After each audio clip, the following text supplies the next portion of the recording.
Solid FPS here, and in this video I'll be covering the best overall ship loadout that I'll be using in the Skull and Bones endgame. This is going to be a comprehensive guide including every decision made regarding ships, weapons, armor, furniture, and consumables. If you haven't already deciphered what I use for my launch streams on Twitch, this guide is for you. And if you're just finding my content on YouTube for the first time, get your coffee ready and strap in. Before we get started, remember that anything you see in this video can be looked up in the codex and tracked, so the game will tell you where to find them and mark them on the map for you. This game only has 10 ships at the moment, with more being added as part of future seasonal content. The first 6 are starter leveling ships, so we can cross them off the list for endgame.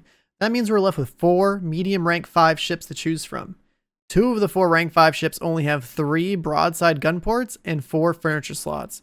So unless the base stats and built-in ship perk matters to you that much, they're already at a huge disadvantage relative to the others. The Padua Kang is an explosive DPS ship that is slow, only has 4 furniture slots, and 3 broadside gun ports.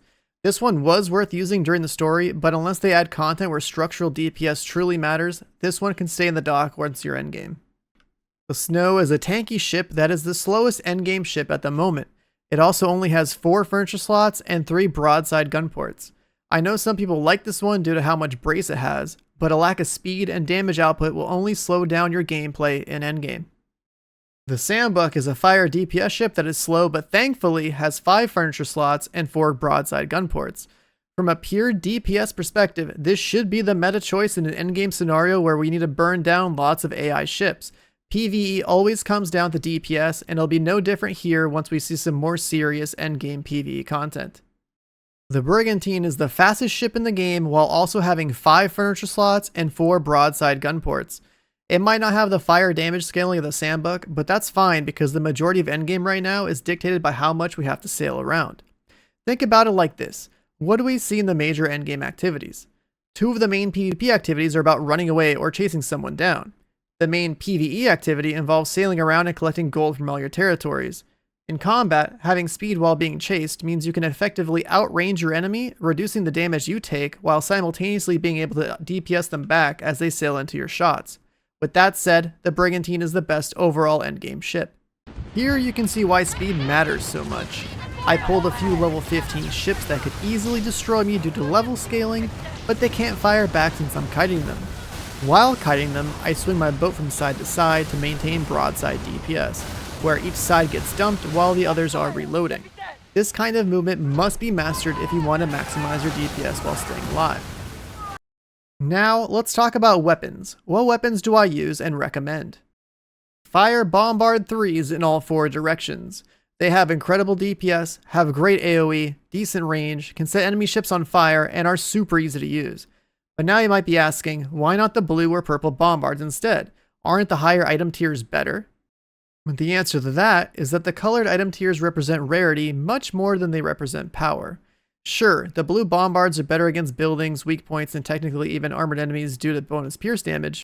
And the purple bombards have slightly higher explosive damage and faster reload, making their DPS sound better on paper. While the burst is nice, if you miss your lineup, there's a lot of missed DPS, so they're less forgiving. They also don't set enemy ships on fire, so you can't consistently leverage any fire-related synergies with furniture or ship bonuses. With all 4 cannon slots taken care of, we'll move on to the auxiliary slot. Mortar range and burst is incredible when it hits, and the targeting plays a lot better. Use a regular mortar until you can afford a Leopold 3 mortar. This one should be better for ships due to the flooding damage. When it comes to armor, I think the choices here are very limited. We basically want whatever gives us the highest armor rating and decent mitigation to common damage types. You could use the Royal Custodian that drops from the co-op convoy that starts in the Red Isle. This is surprisingly easy to get, so it's an excellent starting point. This one isn't shown in the codex yet, so either that's a bug or meant to be a Season 1 item drop. I use Black Prince from the black market. It's purchased with sovereigns that are earned from just playing a lot in the endgame. When Season 1 drops, then farming for Ouroboros is a must, as the effects on here stand out as absolutely best in slot. Moving on to furniture, I prioritize anything that boosts DPS. Starting off with the most impactful, I use the Megaphone Major Furniture. You can only equip 1 purple furniture on your ship, and this one makes reloading a lot faster in combat. Reload speed when it comes to cannon fire is basically a fire rate DPS boost. If you want to remember what side is port and starboard on a ship, just think about how long the words are. port left, starboard, right. So I take starboard powder kegs for 10% more damage with my right side cannons. And port powder kegs for 10% more damage with my left side cannons. I believe these two furniture items are currently best in slot with how much more output your broadsides have due to the number of gun ports. Then I use front powder kegs for 10% more damage with my front weapons. This is the one you can drop and swap out to anything else you prefer, like ram damage, something else for utility, or furniture they'll add in future seasons. And in my last slot, I use gunpowder bench for 10% more damage to enemy ships that are on fire. This one will help scale all our output due to the fact that we use fire bombards, which will keep these weapons more competitive in general ship combat over most other combinations. Now let's take a look at the cooked food buffs. I usually use Sate Cambing when I'm just sailing around collecting gold. I buy out all the meat from vendors and cook these in bulk whenever possible. The perks for reduced stamina consumption and stamina regen are what I value most about this one. The other good one in my opinion is Gojoro. You can buy out all the flour you need at pretty much every vendor. This one has slightly less stamina regen, but the 10% repair kit perk is actually incredible for sustain. Seems like the better option for PvP out of the two I mentioned here. As for stamina food, I just use whatever grilled food I have a lot of. Since I use stamina buff food, the basic 40% stamina foods are good enough to keep us sailing at a max speed. And if we really wanted to min-max our consumable wheel, then we should have water barrels. These boost our top speed by 15% for 20 seconds. Unfortunately, these are annoying to stock up on, so you probably want to save these entirely for PvP. Can someone tell Ubisoft to add in a vendor with infinite stockpile since we're loaded on silver? And also, if you're not loaded on silver in the endgame, check out my silver guide on this channel.